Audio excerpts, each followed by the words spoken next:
1. Introducción y contexto. A principios del siglo XX, la República Dominicana era una nación joven, forjada en el fuego de las guerras de independencia, pero aún marcada por la inestabilidad. Su destino económico estaba a punto de cambiar para siempre. El país se debatía entre el poder de los caudillos regionales y la sombra de una deuda externa que no paraba de crecer. La economía basada en la agricultura tradicional era frágil.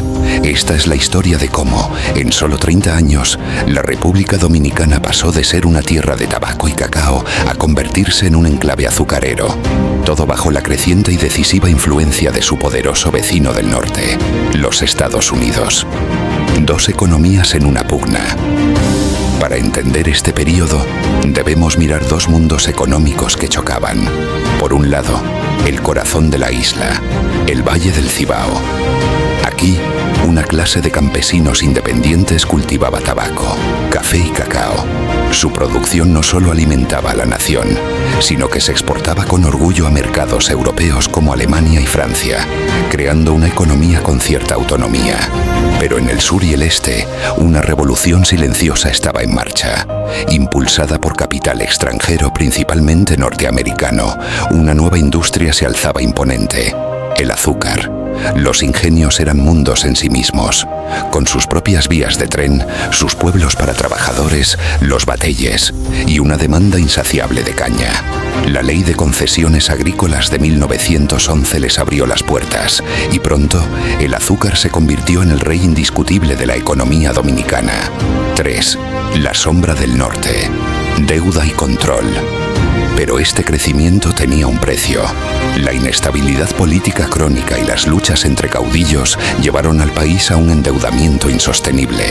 El principal acreedor, la Santo Domingo Improvement Company, una empresa estadounidense. Estados Unidos, bajo la presidencia de Theodore Roosevelt y su política del gran garrote, no iba a permitir que una nación caribeña incumpliera sus deudas con empresas norteamericanas, ni que la inestabilidad atrajera a potencias europeas. La solución llegó en 1907 con la firma de la Convención Dominico-Americana.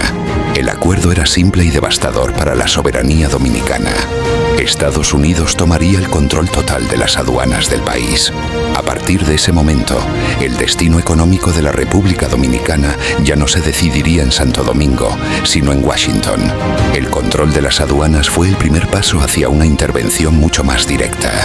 Ocupación y modernización forzada. 1916 a 1924. En 1916, alegando el caos político, los marines de Estados Unidos desembarcaron en Santo Domingo. Comenzaba una ocupación militar que duraría 8 años. El gobierno militar norteamericano impuso orden y se embarcó en un ambicioso programa de obras públicas. Se construyeron carreteras que por primera vez conectaron el norte con el sur, puentes, escuelas y hospitales. Pero esta modernización tenía un objetivo claro: facilitar el movimiento de tropas y, sobre todo, asegurar que la producción de los ingenios azucareros llegara a los puertos de manera eficiente. Durante la Primera Guerra Mundial, los precios del azúcar se dispararon, creando un breve periodo de prosperidad artificial conocido como la danza de los millones. Pero la fiesta terminó abruptamente en 1921, cuando los precios se desplomaron, sumiendo al país en una profunda crisis. Además, la ley de registro de tierras implementada durante la ocupación obligó a los campesinos a formalizar sus títulos. Muchos, sin recursos ni conocimiento, perdieron sus tierras ancestrales, que fueron absorbidas por las grandes corporaciones azucareras. Legado y el camino hacia Trujillo. En 1924, los marines se retiraron, dejando un país transformado. La economía estaba modernizada, pero era peligrosamente dependiente de un solo producto y de un solo mercado. La ocupación también dejó un legado social, una nueva élite económica que había colaborado con los norteamericanos y una creciente clase trabajadora en los ingenios, que incluía a miles de inmigrantes caribeños, conocidos como cocolos.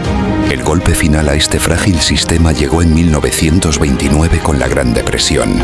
La economía mundial colapsó, y con ella la demanda de azúcar.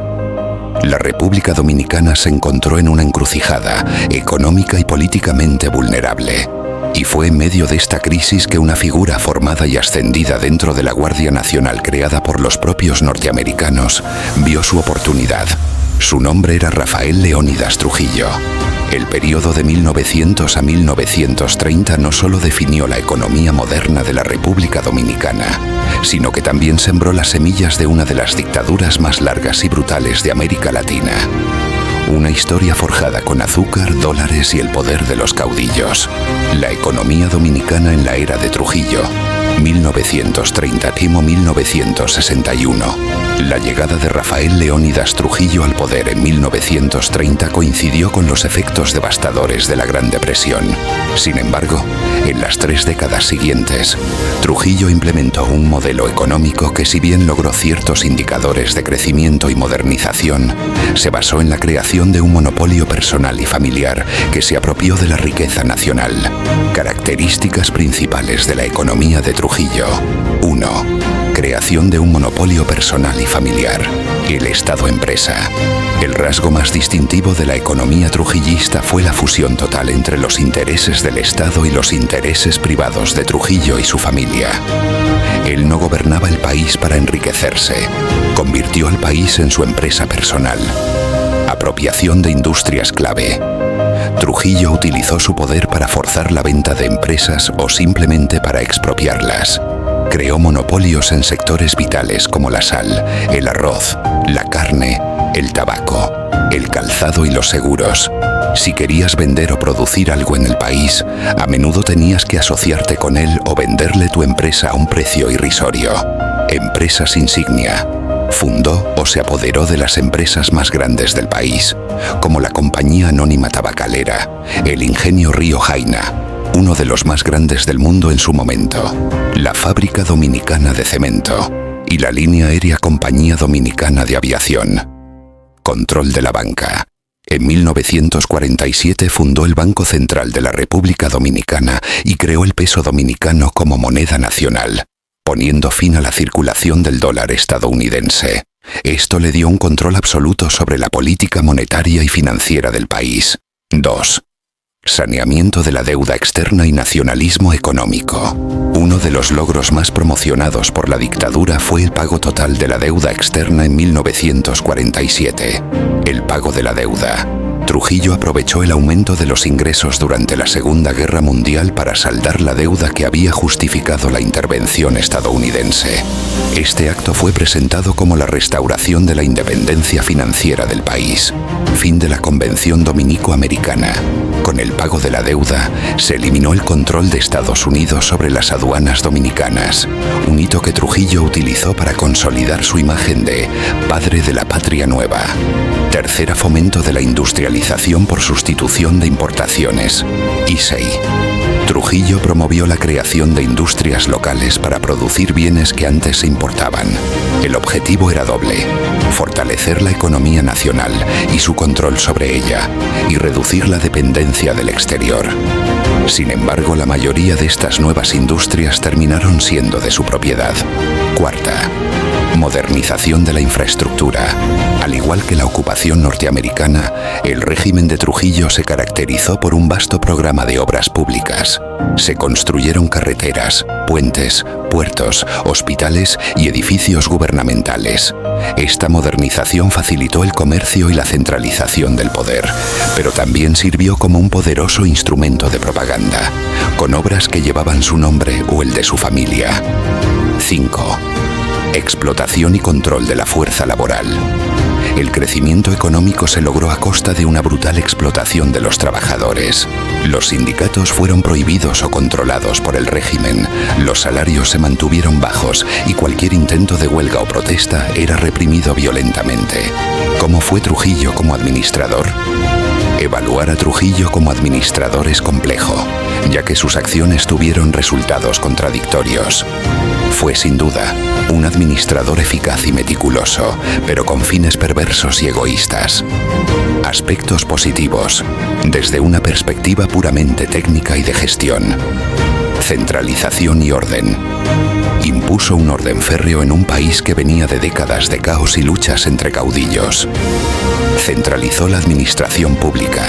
Eliminó la corrupción menor. para reemplazarla con la suya a gran escala, y creó un Estado burocrático funcional, visión para la infraestructura. Entendió la importancia de las obras públicas para el desarrollo económico y el control territorial.